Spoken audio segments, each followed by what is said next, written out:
பாரதிய ஜனதா கட்சியினுடைய மாவட்ட தலைவர் திரு செந்தில்நாதன்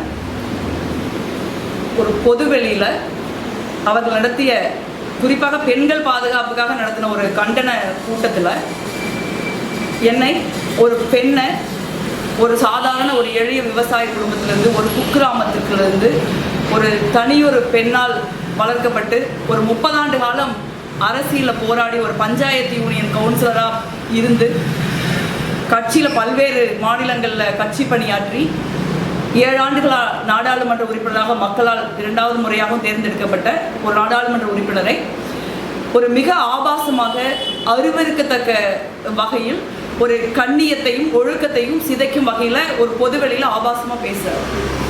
அது எதை குறிக்குது அப்படின்னா, பெண்களுக்கு அவங்க எவ்வளவு அறிவாளியாக வேண்டுமானாலும் இருக்கலாம், அவர்கள் உழைப்பாளிகளாக இருக்கலாம், அவர்கள் திறமைசாலிகளாக இருக்கலாம், அவர்கள் அச்சமற்று உண்மையை பேசக்கூடியவர்களாக இருக்கலாம், அதிகாரத்தை பார்த்து கேள்வி கேட்கக்கூடியவர்களாக இருக்கலாம். இப்படியெல்லாம் இருந்தாங்க அப்படின்னா அவர்களை வெறும் உடலாக மட்டும்தான் பார்க்கணும். அவங்கள ஒரு செக்ஷுவல் ஆப்ஜெக்டாக, ஒரு போதைப் பொருளாக தான் பார்க்கணும், பிள்ளை பெறும் இயந்திரமாக தான் பார்க்கணும் அப்படின்னு சொல்லி கொடுக்குற ஒரு பாரதிய ஜனதா கட்சியின் சித்தாந்தத்திலிருந்து ஒரு பாஜக மாநில தலைவர் அப்படி பேசுகிறார்.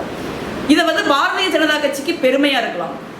ஏன்னா அதனால தான் இன்னைக்கு வரைக்கும் அவர் மேலே ஒரு நடவடிக்கை எடுக்காமல் இருக்காங்க. பாரதிய ஜனதா கட்சியின் மாநில தலைவர் அவரே பெண்கள் ஆபாசமாக பேசக்கூடியவர் தான். அவர்களிருந்து யாரும் பாரதிய ஜனதா கட்சியில் இதுவரைக்கும் கருத்தே சொல்லாமல் இருக்காங்க. அவர்களை பொறுத்த வரைக்கும் பெண்களை ஆபாசமாக பேசுவதும் பொது வாழ்வில் இருக்கிறவங்களை இழிவாக சித்தரிப்பதும் அவர்களுக்கு பெருமையான விஷயம். ஆனால் அது என்னை போன்ற பெண்களுக்கு, தமிழ்நாட்டில் இந்தியாவில் இருக்கிற பெண்களுக்கு சட்டத்திற்கு அது பெருமையான விஷயம் கிடையாது. அது ஒரு தண்டிப்பிற்குரிய ஒரு குற்றம். இந்த மாதிரியான இந்த வீடியோ நான் பொதுவெளியில் போட்டேன். இந்த வீடியோவை ஏன் நான் பொது வழியில் போட்டேன் அப்படின்னா, பார்த்தப்ப எனக்கே அதிர்ச்சியாக தான் இருந்தது. பார்க்குற யாருக்குமே இந்த வீடியோ அதிர்ச்சியாக தான் இருக்கும்.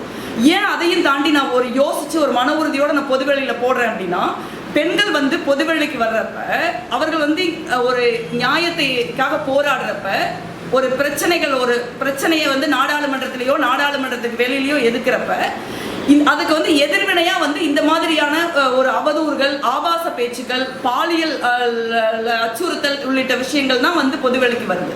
அப்ப பெண்கள்னாலே அவங்க வீட்டை விட்டு வெளியே வரக்கூடாது, வீட்டை விட்டு யார் வந்தாலுமே அவங்க தப்பான பெண்கள் தான் ஒரு மனநிலையோட பேசுறது. அப்படியே அவங்க வீட்டை விட்டு வெளியில் வராங்க, பொது வாழ்க்கைக்கு வராங்க, அரசியலுக்கு வராங்க அப்படின்னா அவங்க அமைதியா இருக்கணும், வாய் மூடிட்டு இருக்கணும், கையை கட்டி அடக்க ஒடுக்கமா இருக்கணும். அவங்களுக்கோ இல்லை அவங்க சார்ந்திருக்கிற மக்களுக்கோ எந்த பிரச்சனை வந்தாலும் வாயை திறந்து பேசக்கூடாது.